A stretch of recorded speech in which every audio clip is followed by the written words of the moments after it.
నేను చెప్పే ఈ విషయం వింటే మీరు ఖచ్చితంగా అయ్యో చిట్టి తల్లి అని అనుకోకుండా ఉండలేరు. నిర్లక్ష్యం ఎంత కాస్ట్లీ అనేది ఈ వీడియో చూస్తే అర్థమైపోతుంది. 5 ఏళ్ల చిన్నారి అన్విక ఇంటి చుట్టుప్రక్కల అందరి పిల్లల్లాగే ఆడుకుంటోంది. కంట్లో ఒక కర్ర ముక్క గుచ్చుకుంది.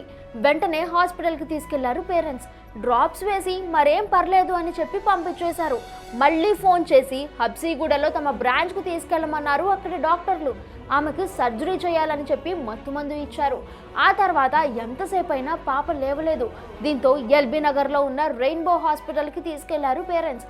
కానీ అప్పటికే పాప చనిపోయింది. కార్డియాక్ అరెస్ట్ అని చెప్పారు డాక్టర్లు. ఎక్సెసివ్ సిడేషన్ కార్డియాక్ అరెస్ట్కు కారణమవుతుంది. చిన్నారి అన్విక విషయంలో కూడా జరిగింది ఇదే అంటున్నారు డాక్టర్లు. హాస్పిటల్ నిర్లక్ష్యం ఒక చిన్నారి ప్రాణాన్ని బలి తీసుకుంది. ఏ డాక్టర్ని నమ్మాలో, ఏ హాస్పిటల్ని నమ్మాలో కూడా అర్థం కాని సమాజంలో మనం బ్రతుకుతున్నాం.